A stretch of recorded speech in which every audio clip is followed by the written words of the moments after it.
Well. It's Wednesday night. It's the 29th of May.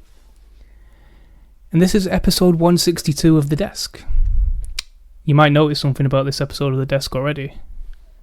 And it's that I am not Jason Clinton Sensation. I'm not the owner, the founder, the ruler, the grand pooba of OCW. No. I am Dan from houseoffood.com. Or Pugh on the site. Maybe you might know me like that. I don't know how you know me. You all definitely know me.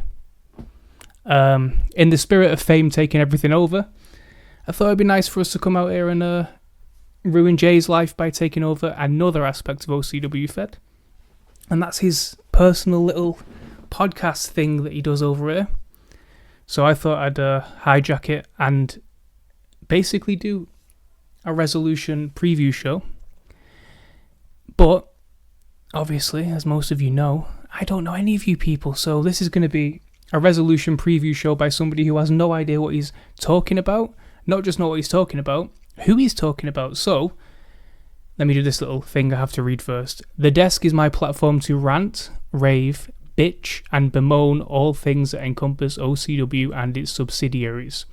Listener discretion, read that wrong, listener discretion is strongly advised. Got that, Jay? See, Jay will like that.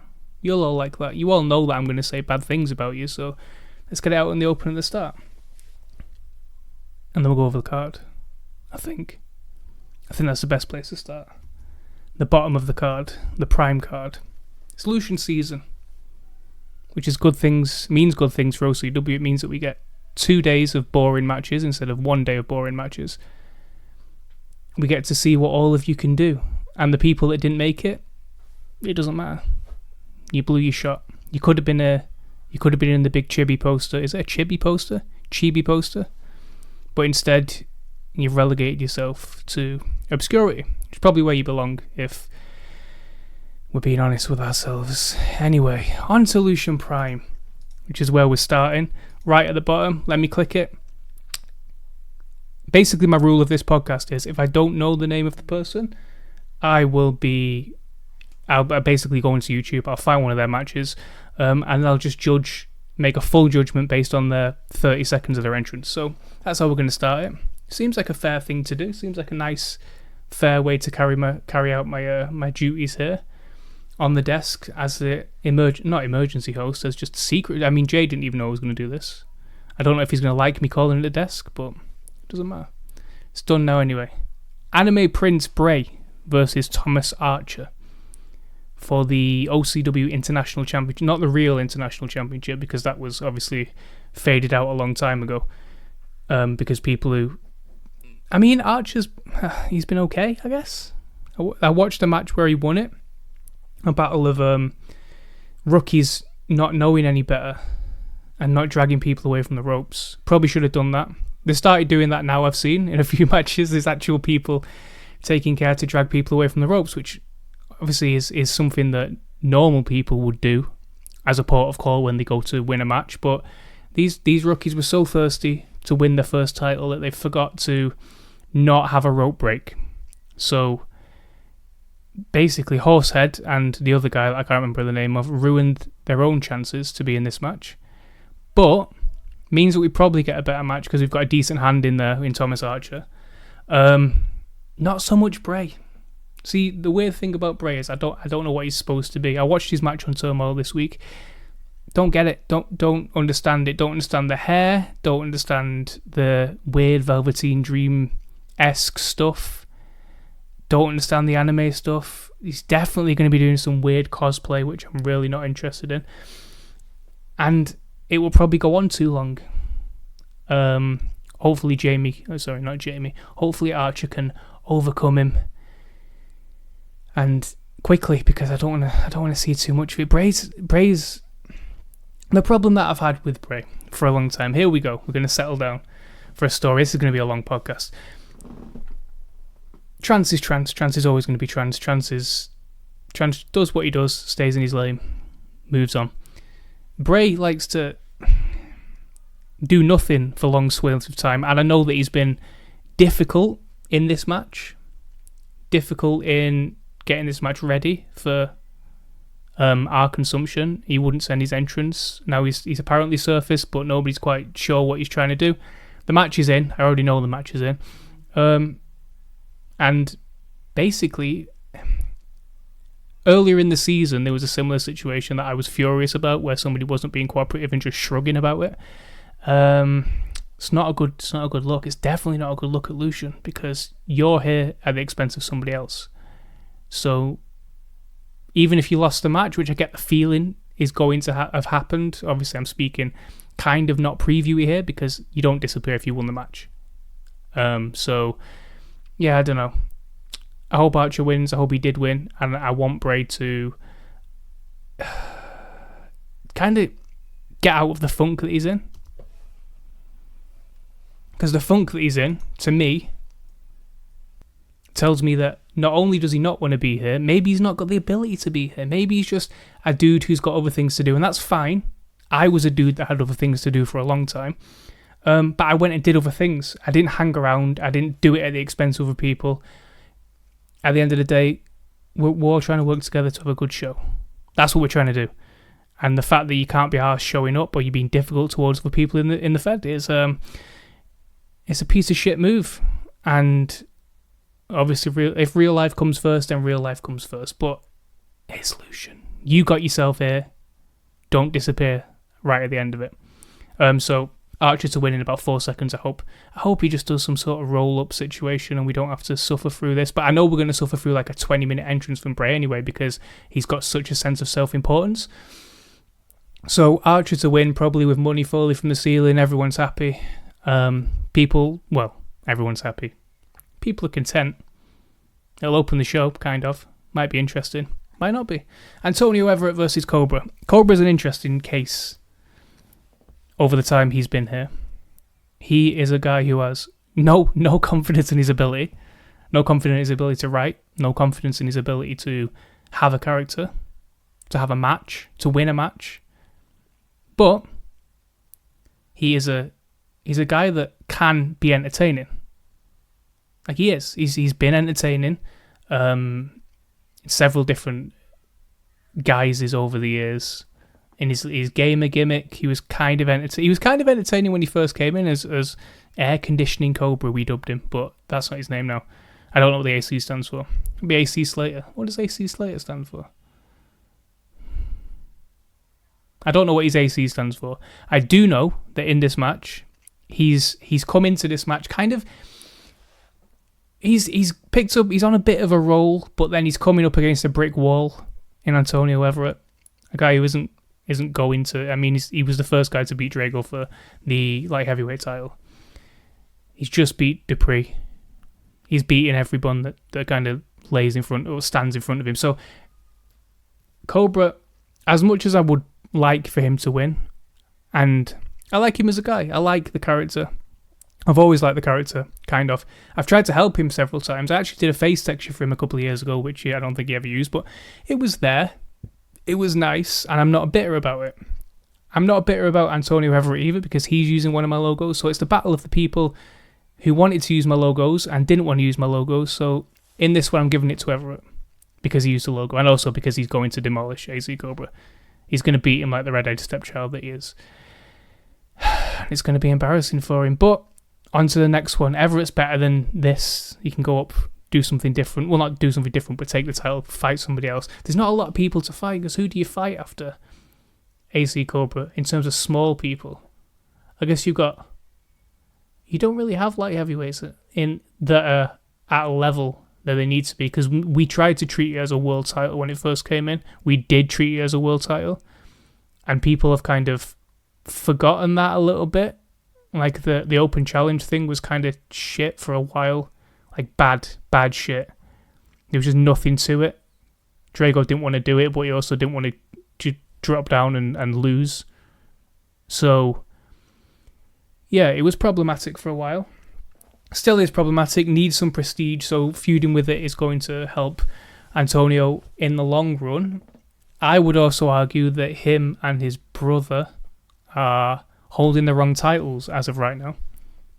Makes sense for the flippy shit to be in the light heavyweight, and the other way around. The world title to be around Antonio Everett's waist. Maybe. We'll see. Maybe that is the collision course. Maybe that's the summer. That would be a good summer. That'd be an interesting summer, wouldn't it?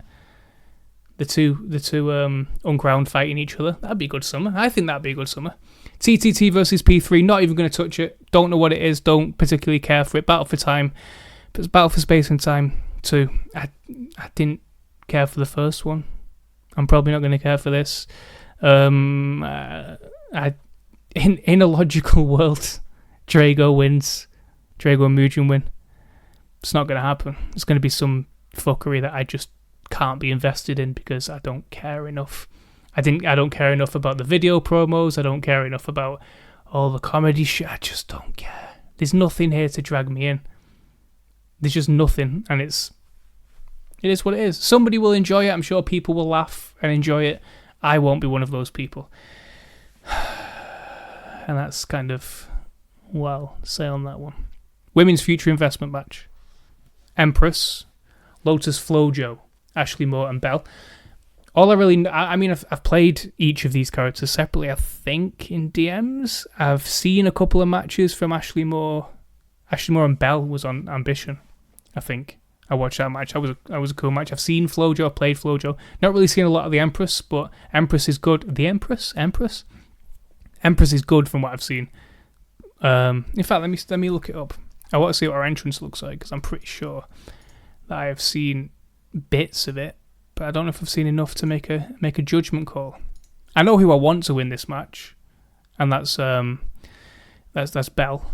Just on the basis that she's kind of interesting enough that I feel like her being on a collision course to at some point there's going to be somebody who's going to have to take down Blaine.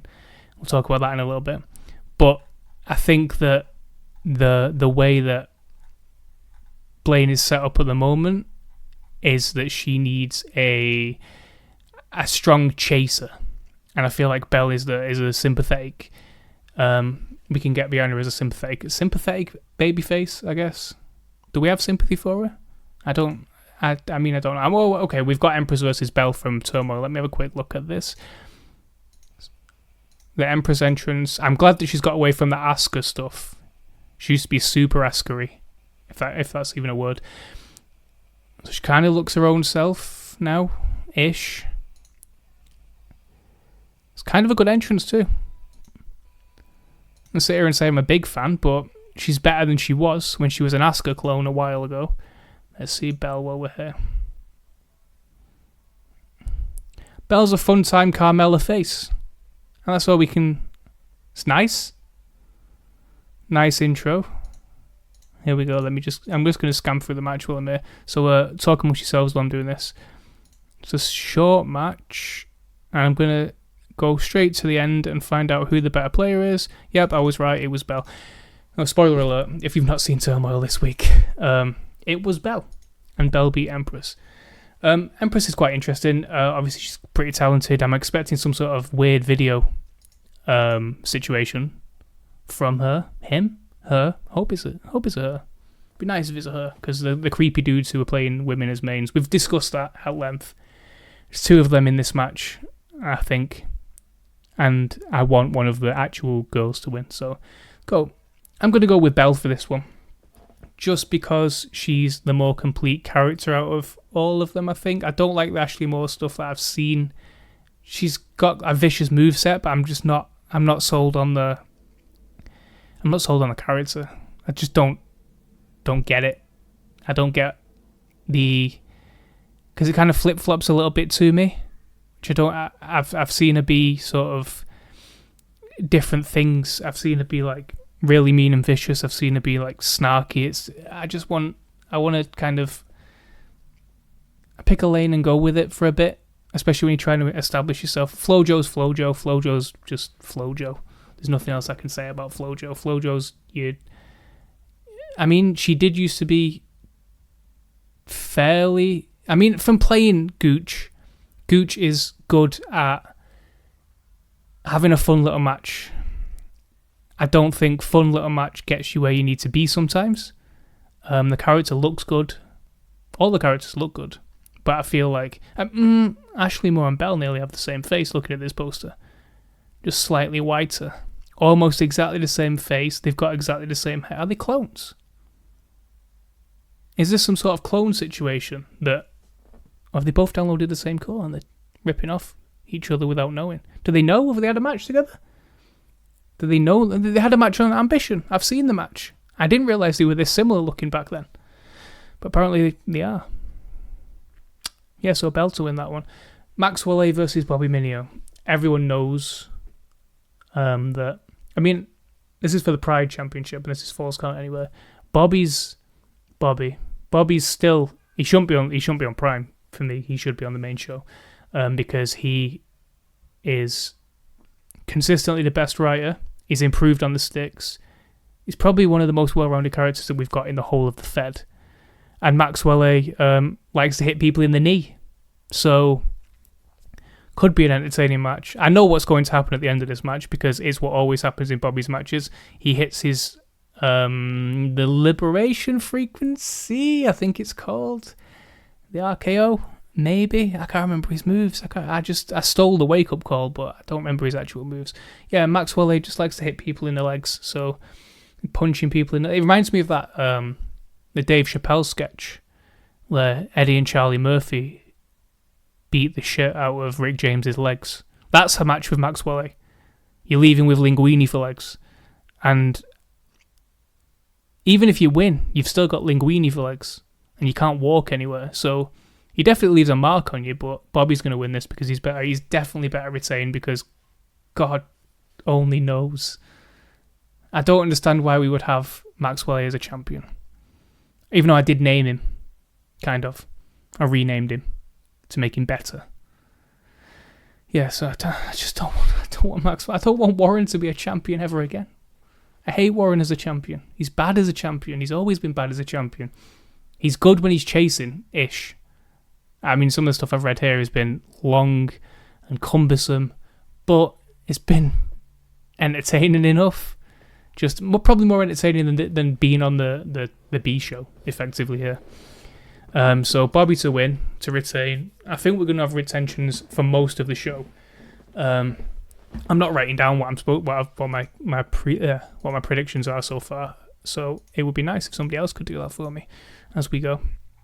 And then scroll all the way to the bottom of the Lucian card itself, the Lucian card proper, which is opening with a future investment ladder match, which I personally wouldn't have opened with. I would have opened with Justin Jest versus Capo Genovese. I think that's how you say that. Genovese? Yeah. I would have opened with a singles match, just on the basis that it's more... I feel like they're going to have a decent match. They're going to have a good-looking match, I think. I don't know a whole lot about... I'm doing this backwards. They would have been the opening match, but let's go for the actual opening match, which is future investment ladder match. Shepard versus Court Marshall versus Trey Golden versus Telos. Telos, for a long time, had Jake Dillinger, whatever his name is. What's Dillinger's first name? Dennis Dillinger. Had Dennis Dillinger doing all of the talking for him, which was nice, which was fine. I feel like he could still do with that in some places. It's not as polished as I would like him to be. It's not as engaging, maybe, as I would like him to be. And then on the other hand, you've got someone who's become polished and become engaging in Trey Golden. He's still kind of white meaty. He's still kind of nothingness. He's still not got a spark yet for me, Trey Golden, but he's going in the right direction. He's always kind of had... For me, he was the best one in Ragnarok, and people aren't going to... what about Cass? Well, Cass didn't do any of the Ragnarok writing. It was all Nathan Carter. And I think Trey. I don't know who the other guy was. Xander Rain, I think. I think that coming out of it, Trey was definitely the one that got kind of left behind. And then found his way a little bit in the low to mid card. But he's better than that for me. And he's showing that he's better than that now. And I think that give him a bit of time to actually get some feuds under his belt, then we're looking at a guy who I would pick him to win this match. I would like him to win this match. I don't know if he's going to, but I would like him to. Just because he's an interesting character. He knows what he's doing. He's got quite a unique little moveset going on. Yeah, and I'm into it. I'm into Trey Golden in this match. Court Marshall's in there as well. Court doing the USA thing as ever, being kind of caught. What I don't like about Court, and he's gonna be upset probably. Well, probably not upset because it doesn't matter. It doesn't matter what I say. But I don't like the USA thing. I don't like how he's a safe bet. He's like, when WWE needs to trot somebody out, here comes Randy Orton. He's a safe pair of hands. He's not gonna move it. He's not gonna break any new ground. But here he comes. He can do what he can do. He can make other people look alright, and let's move on with our day. Shepard's in a similar boat to me. Shepard is all. This is going to sound evil as well. All of Nate's alts are kind of great in the ring, entertaining to watch. Very, very vanilla, character-wise. Always has been, always will be. So it's a symptom of having such a good main character. Sometimes is that if you're not super, super creative and super, super into different characters, it can kind of come across as... I hope this is Nate. I'm pretty sure it's Nate. Yeah, it's Nate. Of course it's Nate. I hope it's not somebody else, and I'm showing myself as not just inactive, but also uninformed. But, yeah. So Nate's characters that aren't Nate have always been kind of nothing to me. Tobin's kind of very boring. Shepard's... he's just a bit... nothing. There's nothing to him. He's just kind of wafer thin is probably the best way to describe him. Not body-wise. Look at him. He's like Hercules, but wafer thin Hercules in terms of personality. Very, very dull, very nothing, very beige. He's got beige skin, beige personality. Let's move on. Justin Jess versus Capo Genovese. Justin is one of the more entertaining people that's come out of... I guess he started on PS4, did he? I wish there was somebody here to actually bounce off to answer these questions. But yeah, I guess he started on PS4, but I thought Capo might be an Xbox guy. I don't know what console this is on. All I know is Justin knows what he's doing. I saw him have a ladder match earlier in the year, and he knew what he was doing in that. His character looks good. I know that he spends a lot of time on his sort of helping other people with how they look, logos, all that kind of stuff. Good, solid hand. Great hand. Capo, seen him do some weird stuff. Not a great writer, but his character's kind of defined. He's kind of just... He's around. And I feel like he's got... The weird thing with him is some people can write really well and have no character. He has a character, but isn't great on the actual writing element of it. So I feel like he'll always need to work with somebody better than him in their ability to actually get the ideas across and stuff. But he's got the ideas. He's very similar in that sense to Sean McGee. Sean McGee was always a guy who had loads of ideas, but struggled to get them into a compelling promo. And I feel like Capo is similar to that. Might be completely wrong, might be miles off the mark, but that's just the sense that I get from him. I think that... I keep saying I'm saying too much. Am I saying too much? I think Capo is a cool... We've got another No Holds Barred match, which was on... Or was that Falls Count Anywhere? I don't know. No Holds Barred. Justin versus Capo. I want Justin to win, but Capo... Probably makes more sense for Capo to win. Because he's mean and big. And then it gives Justin some... It doesn't kill his momentum, because I think he can make anybody look good, and it'll probably be a good-looking match. But... I would like Capo to just get a win and maybe start putting stuff together with somebody else. Maybe find his way into like a lower card title picture. Maybe. I don't know. Let me just take a sip of this. Hang on. That is disgusting. CQC versus Scum Society. Two tag divisions colliding because, as I'm reliably informed earlier, the tag division doesn't really exist on either show, so let's have a match with two of the three tag teams that we've got, because two of them have both got PS4s, so we're okay there. Doesn't make any sense to me that we wouldn't just dump the tag titles because we don't have any contenders for them. There's a lot of people just floating around that could be in the tag division. There's a lot of people that on PS4, I'm told that they experience have beaten a couple of teams on there. Issue with that is obviously their promos on Turmoil this week. Let me just go on a sidebar here. So on Turmoil this week, there was an Archer promo, not an Archer promo, sorry, a Asher promo, And in the Asher promo, he said that, well, he basically said that he's better than all rookies, which is fine. We expect that. We expect rookies to say that they're better than everyone. And then he called out the tag champions, but crucially, didn't know their names. I've been banging the drum of, if you do a promo, it needs a reason. It doesn't, don't just do a promo to be on the show, because if you do a promo just to be on the show, it smells of a promo that's just there to be on the show. You need a reason to do a promo.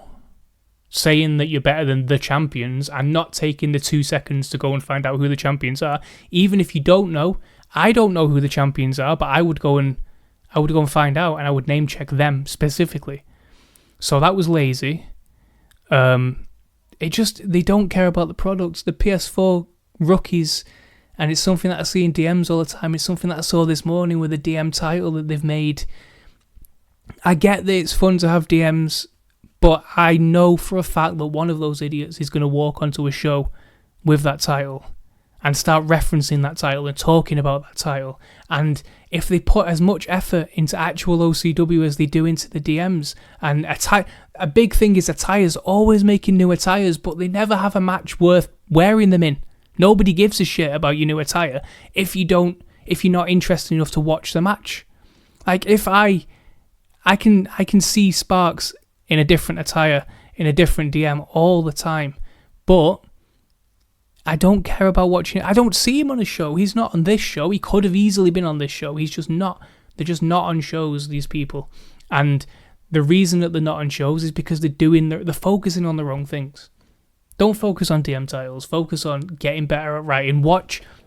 The key thing is watch and understand what a wrestling promo is. Watch and understand what a wrestling show is. Because if you understand wrestling to an extent, you don't even have to be an expert. You just have to be someone that can watch a show end to end, understand why it's structured, how it's structured, understand that some of the matches will be different than others. Some of them will be built, some of them won't. Some of them will be being in the process of being built. So the promo is there to build your match. And if you don't have the promo, if you don't have the match, then what's the point in doing the promo? It's a weird fallacy in OCW that promoing gets you on shows. It doesn't. Feuding gets you onto shows. If you're not underneath the nose of one of the bookers, then they don't know to book you. That's true. But if you're just doing the same promo over and over again with no end and no focus, then the bookers cease to care about you anymore. And that's just as bad as not being on the show. If you're just doing the same thing over and over again, who cares? Who gives a shit? And that is why the experience probably shouldn't be involved in the tag title scene at the moment. The people that are, CQC and Scum Society. Scum Society is kind of a mishmash, I guess, because of the Damien Bourne situation. Mystico had to find a new partner. He got one in Jay Fury, I think that's his name. I hope it is, because I haven't got anything written down. This is all off memory from one show. They come into this kind of good, I think. They're a decent team, I think. They're one of the only teams. They seem to know what they're doing. CQC, Quartz will carry Rust because Rust is untamed sometimes. And what I mean by that is he's one of the guys who could be measured and could be really good, but he will often go. I call it the Justin Reyes effect. And what the Justin Reyes effect is if you don't know, go and look him up. He was hell of a worker. But he was very, very, very wild cardy in matches. Very unpredictable. Didn't know what he was going to do.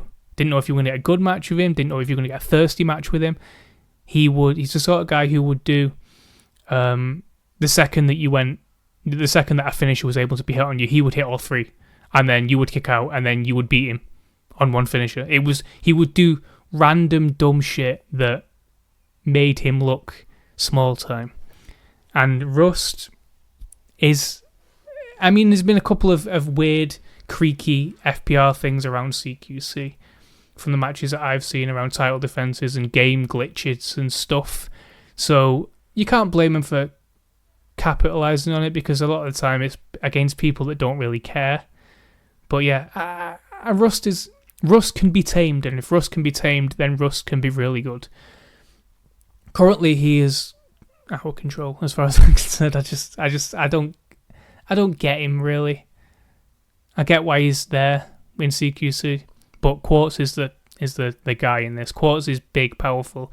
I'm assuming he does all the writing because I know he did all the writing in TTT. So I'm assuming he does all the writing here, and he's motivated, and they'll probably retain. I mean, Mystico's apparently good at the game. I know Jamie is. So there's going to be a challenge there, but whether or not it's a good enough challenge for Rust to carry, it's not for Rust, for Quartz to plough through. That's what you got to do in the tag matches, because there's a lot of, you can have tag matches and not do any tag team moves, and then you kind of look like you're not really a team. There's a couple of people who treat tag team matches. I mean, when we fought the Uncrowned, me and Dupree, I found that we were fighting 2 singles matches. It didn't feel like a tag match. We were trying to do tag stuff, but it didn't feel like a tag match because people... It's happened in a lot of matches that I've seen this season. It's just tag matches. It's just singles matches, sorry, and you go back and forth with each other, and you tag out when you've run out of reversals, and that's that. And that's kind of... I'm shrugging at the moment. You can't see me shrugging, but it's kind of just... I get that it's good tactics for this game, because burn your reversals, get out of the ring, makes sense. It's just rubbish to watch. It's boring to watch sometimes. Like, the tag out is the thing that bothers me most, because you've got the option to do a corner move, you've got the option to do tag moves, and people don't not only not do them, but you could be getting creative with this stuff. You could be chaining stuff together, you could be doing stuff that the game doesn't just give you, but you could be creative with it. You could be on the top rope, you could both be on the top rope at the same time, both doing a move to a person in the middle. There's just so much. I know the game is broken, but there's so much scope for being able to just get involved in being creative, because that's all I do. I try and find creative stuff in matches because I'm bored of doing the same match. I'm bored of the game. So I try and do stuff to pop myself. And if I'm excited about it, then other people will be excited about it. So CQC to win, probably. But it won't be a classic by any means. H2O versus Drago won't be a classic by any means. It's a grudge match, so I'm anticipating H2O hitting himself with all of the weapons, every single weapon, by accident. It's a singles match where historically H2O has been better. In a multi-man match, he can kind of get a little bit Russ Cole-ish, jumping over shit, banging into people, just genuinely a mess in multi-man matches. But in singles matches, solid. He's not going to beat Drago. Drago's going to run over him in about 8 minutes, but it's nice that he's here. It's nice that he's come this far. The feud's not bad. The feud's been okay. So I've not got a lot to kind of whinge about here, except for Drago being in 2 matches, because he should have just picked one and gone with one, because there's people who could have had one of these spots. Anyway, Valkyrie versus Blaine. I don't get Valkyrie. I'm just going to say it. I don't get the hype. It's kind of... Valkyrie's good in a technical sense, but it's also... From the matches that some of the matches that I've seen and some of the matches that I've played, has the sort of moveset that you should be good, because you've managed the moves. You've picked moves in a way that you will be good, because you got duck unders in there. You're keeping people on the feet when you do the strong moves. It's stuff that some people don't see when they're making a moveset, because there's 2 ways that you can make a moveset in OCW. You can go the this fits my character way, or you can go the this fits my playstyle way. Sometimes it doesn't cross over. Sometimes it does. Absolutely, sometimes it does. So, like, Parker would be a brawler. Parker Stevens, this is. And he would just be constantly on you all the way through the match. You didn't get a second to stop, to kind of regroup. That was how he played, but it also fit his character. Some people will do the sort of their moveset around how can I gain an advantage. And I feel like, and this isn't going to go down well, and somebody's probably going to get butthurt about it, but that's how Valk's moveset was, and, strangely, how Blaine's moveset is, from what I've seen. So we come into this match, Blaine shouldn't even be champion, because Blaine kicked out of 3 finishes in a row. against Dragana. So technically, we're coming into this match in a weird predicament. I personally don't care what happens in this match because Valkyrie was as kind of... I mean, I don't know if it was a shoot on Turmoil. I don't know if the whole I'm burnt out, I'm sick of this shit was a real thing. Might have been. Could have been. Might just be a work. Might just be a me work. I do shit like that all the time. So potentially could have been that. But I just don't care. Like it seems there's better challenges, and I would have liked to see, and this is going to contradict something I'm going to say in a little bit about Cole Jackman, but I would have liked to see this match had with an added element of the winner of the future investment jumping straight into the match. Just immediately being dropped into the match, and here we go, triple threat. Let's see what happens. Because this match, I'm not really that interested in. This match is kind of like, I imagine they're going to stand off each other. I imagine it's going to go pretty long. I don't know who's going to win because they're both similarly skilled and similarly, I was going to say optimized, but I don't know. I personally do not care about this match. I think we'll get probably a Valkyrie win, maybe, because Blaine, Adam gets a little bit. I don't know because I don't know the play. I don't know. I actually don't know. Let me just admit on this one that I don't know. It could go either way. We'll toss a coin for it. Have I got a coin? Here's a coin. Right, here we go. I've lost the coin. Blaine to win, I think. Blaine to definitely win, and I've just gone and got the coin. We've got the coin back. We're good. Rex versus Austin Lee. Austin Lee's kind of one of the more consistent performers over the last few years. And when he first came back, he was kind of nothing. Then he found his groove on Turmoil, and then went over there and became a big part of Turmoil, which he wouldn't have done on Riot. I can say he just would not have made that much of an impact on Riot. The way that he was writing at the time, the way that he was on the game at the time, he just kind of wasn't. It was a good thing that Turmoil was there, so he went across to Turmoil, defined himself. I feel like Rex is one of the big players on. So he's the most impressive player on Turmoil for me. Not because he can beat everyone all the time, because he knows how to have a me style match, and a me style match is different to the way that I put or try to put matches together is I will. This is a philosophy that a lot of people don't kind of get. So until the match for me doesn't start until you turn red, until one of you turns red. So the bit between the bell ringing and one of you turning red is the bit where you define who you are as a character in this match, define who the good guy is, define who the bad guy is, define, what body part you're gonna work potentially, define that you're gonna try and cheat, you're gonna try and steal a quick win. You'll often see me try and, if I'm against somebody who's bigger than me, try and roll someone up right at the start. You can't win from it. Realistically you can't win from it because the rules don't allow you to. The game isn't going to allow you to. But from a viewer's standpoint, that says, oh, he's trying to win this match. And Rex, every match that I've played with him, against him, he's got that. He sets himself out. He tells you exactly how the match is gonna go from his point of view. He's gonna bite you. He's gonna punch you. He's gonna do mean shit to you. And then when it comes to like the end game, when the chips are down, when the clock's about to, the buzzer, when the buzzer's about to go, let's go basketball. I've never seen basketball, but the shot clock's nearly at 0. This is where he clicks into the gear and gets the killer instinct. Some people make the mistake of going killer instinct from the start, and what it does is make a really, really either one-sided or boring match. A lot of people play this game like it's a game. That sounds like a mental thing to say, but you play this game like a game, it's not entertaining to watch unless both of you are equally skilled and equally playing the game as a game.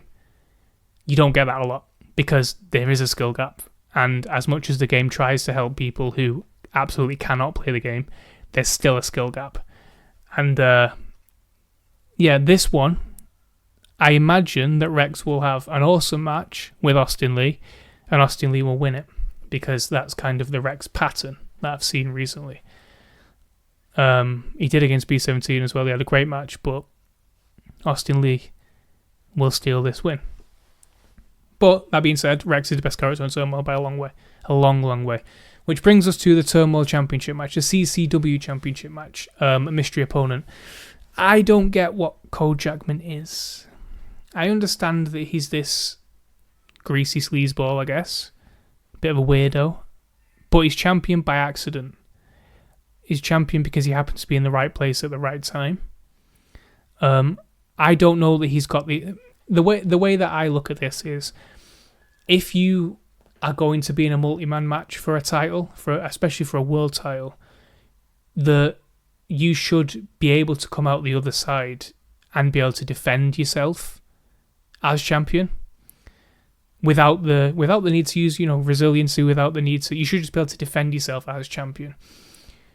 What that tends to mean is that you've got 6-8 months of matches where you're just, if you're not unbeatable, then you're damn near unbeatable.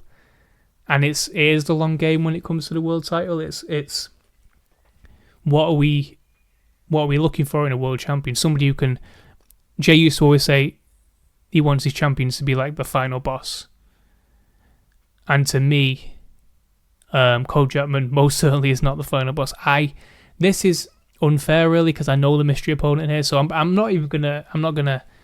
just gonna say that I don't like the way that it's been built. I don't like that we've got a mystery opponent on Lucian, because that's rubbish to me.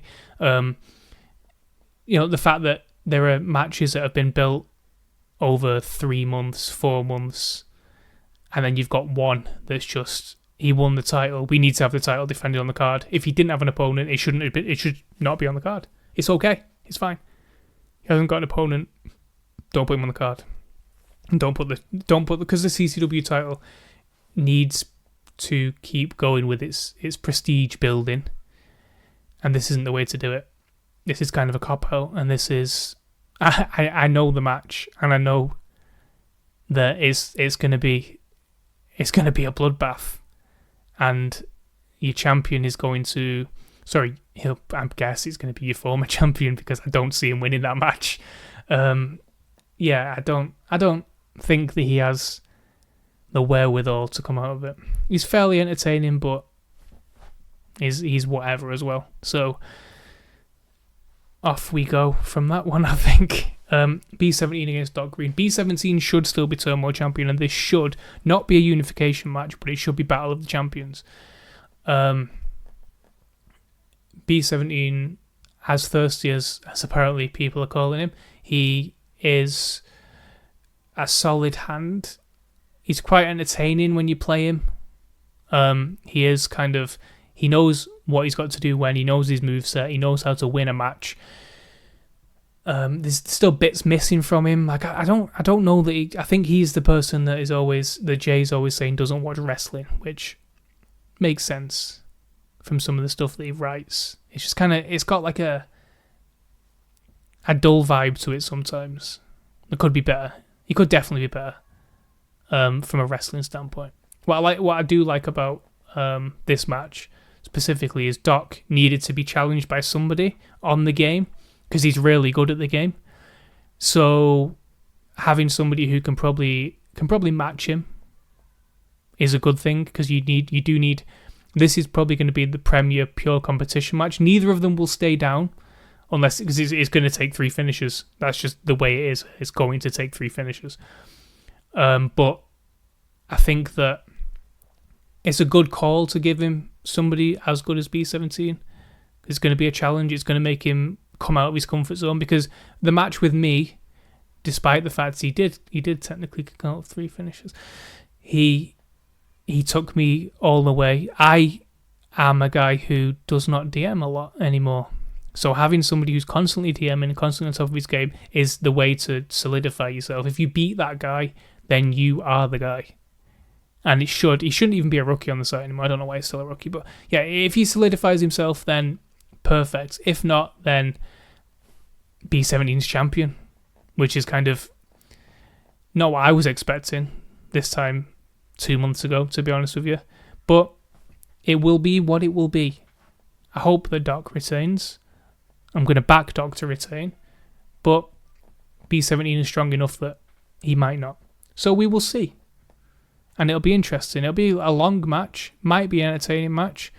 I feel like B17 is a guy who needs to... I mean, he blew his load by changing his stuff last week, changing his attire, changing his look. And then his thinking behind it was even more insane. He said that he didn't want to be lost in the shuffle of Lucian entrances. So he changed his stuff the week before. Now all that does is mean that his new look is no longer a new look. It's no longer impactful. What he should have done, if he was going to do a new look, was have this be the match where his last match as his old character, as his old look, and then the next match on Riot or Turmoil or whatever it is, the Go Home show. Oh, no, sorry, not the Go Home show. The show after should have been when this is the new B17. Here I am. I'm potentially world champion, and now I'm mean, and now I hate all of you. Easy, simple stuff. Wrestling 101. If you don't want to get lost in the shuffle, do it after everyone, not before everyone. If you do it before everyone, then you get lost in the shuffle anyway, especially a week before Lucian. You want to set your stall out for a successful new look summer, then do it the week after Lucian. Because it makes sense. Because the summer, realistically, is when you get over. I know that a lot of legends disappear. A lot of people lose interest going into the summer. You have the post-Lucian lull, which is the perfect opportunity for somebody to solidify themselves. It's how I did it. It's how I became world champion the first time. It's how a lot of us have... You just take the summer and run with it. The summer is yours. You'll main event pay-per-views because there's nobody else around. I don't see it dropping off too much, but it'll drop off enough that the big names at the moment that are at the top of the card might take a back seat, and then you might find yourself with the opportunities. So one of these guys is going to be the main event of the next pay-per-view. Whether or not they can carry it or not is another thing entirely. I'm still not sold on Doc as a character carrying things by himself, but we'll see what happens when it happens. Main event. You know how we got here. You know what it is. You know why it is. It's the Fame implosion.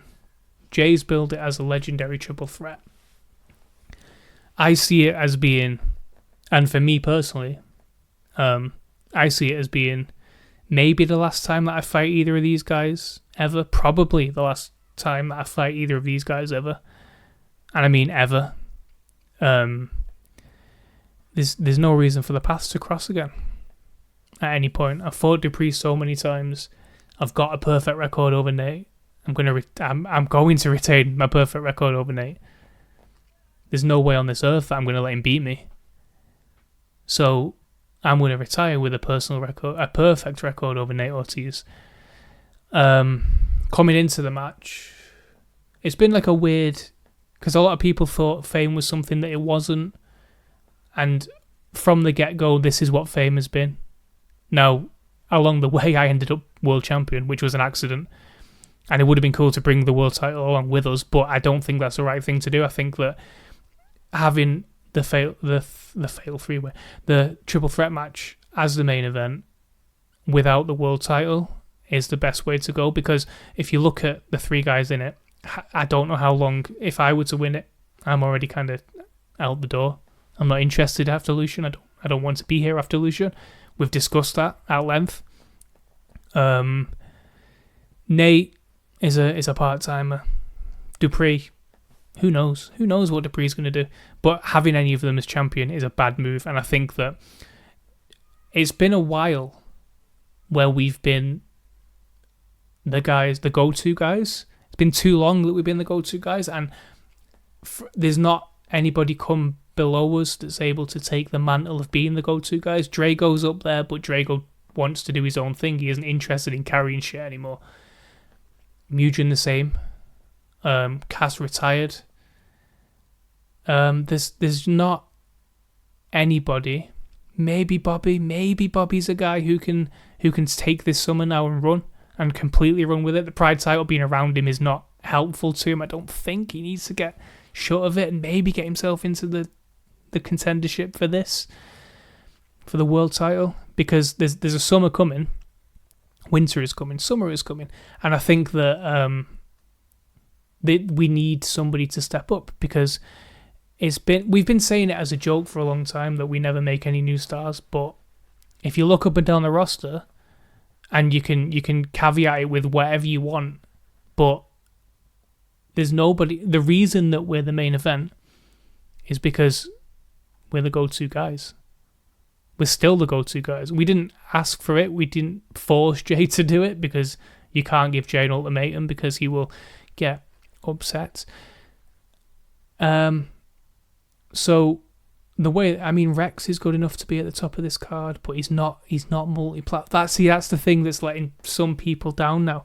The fact that some people are multi-platform and can contend on the two fronts at the same time, it does set you apart. It does make you a more attractive proposition. That's why B17's been able to just transition into what I would say is the actual world title main event, as opposed to the attraction match of, who's it going to be? So having that is like a game changer. Rex is good, but he hasn't got that as of right now. He might do. He might just be saving it, but the reason that we are where we are is because there's no new stars. And the reason that there's no new stars is because nobody's taken the mantle. Now, what we've done is tried to hand the mantle to certain people. Sometimes it works, sometimes it doesn't. And this card is an example of people who, looking up and down it from the future investment, maybe there's a couple in there that could run with it. Court could be a contender. He's just not interesting to me. But that doesn't mean he's not interesting. That just means he's not my personal thing. But Trey, Trey could be up there in a while. Just in jest. He can, probably. Quartz, if he breaks away from the tag division, could easily be one of the top guys. H2O, we've already found out he shits the bed every time he gets anywhere near anything strong, like anything where he needs to be trustworthy. He just shits the bed. He can't win. He just can't do it. But when the red light's on, you got to be able to do it. Drago doesn't want to be there, so Rex. Cole Jackman can't be there. He's not good enough. Bobby can be. Let me look at the Lucian Prime card. Where's the Prime card? Show me the Prime card. Maxwell A can't be there. Matsuda's gone. Mugen doesn't want to be. Everett can be. Maybe. I don't know. There's no new stars. And as we wind down here, my job is to convince you that if you're not on a Lucian card, and it's not a bad thing to not be on a Lucian card, because some people, you don't have to aim for Lucian. Lucian, B17's theory was right. You can get lost in the shuffle. What he did was incorrect. You don't blow your load the week before, but you can get lost in the shuffle. So it's cool to set yourself up for afterwards for post-Lucian and do stuff then. And a couple of people could come out of the shadows then and maybe seize the spot, because there is going to be a spot at the top of OCW. We know that. So we'll see what happens after Lucian. I think that we've done okay. I don't know. I feel like I've just been talking nonsense. I didn't say who's going to win the triple threat match. Wait and see. I know that I've got a cool entrance. I know that's what I was actually going to... I did want to talk about entrances, but I kind of don't want to see fancy Lucian entrances, because the thing that I was saying the other day was that some people, for all the good intention in the world, don't have the ability to realise some of their ideas in terms of being able to do an entrance, being able to do special videos and stuff. It would be cool to have like a creative team of guys who can do all that stuff and can help you with that stuff to make the show look better in the long run. But yeah, we don't have it at the moment. So I'm anticipating some weird PowerPoint presentation entrances. I'm anticipating some weird variations of musics. I'm anticipating some just strangeness, because that's what we do, cosplaying. I just don't want to see cosplaying at Lucian. It's a waste of my time. It's a waste of your time making it. I'm just going to bury it afterwards. And that'll be that. If your match runs longer than 12 minutes, shorten it. Is that what this says? If your match runs longer than 12 to 15 minutes and it's not for a championship, shorten it. Does that mean me? Should we have shortened it? Ours goes like 35 minutes. And without us on the card, then what have you really got? Nothing is what you've really got. I feel like I've been rambling and I feel like I haven't buried people enough, so let me go all the way down the card and bury some people. I like the poster, by the way, that Empress did. I wish that she wasn't on the poster herself, because she's not actually on the card herself, so it shouldn't really be on the poster. Bobby Minio should be on that poster if we're going by champions and stuff. There's people on there that just... I mean, what are we doing? We're putting... That looks like... Is that Joey Janela on that poster? We've got Joey Janela on it, but we can't find room for Bobby Minio. And that's the sorry state of affairs that we're in OCW at the moment. I hope this has made some sense. I'm tired. I'm cold. It's the end of the night. I'm about to go and watch the Europa League final, which is soccer, if you're interested. You're probably not interested. And my phone's been lighting up throughout. So thank you for listening. This has been episode 162 of The Desk, even though Jay will probably call it something weird and tell me that it's not episode 162 of The Desk. But you and me, we both know that this is episode 162 of The Desk. Thanks for listening. If you like me talking shit, then you can go and see me on houseofhoot.com. Jay sometimes does stuff there.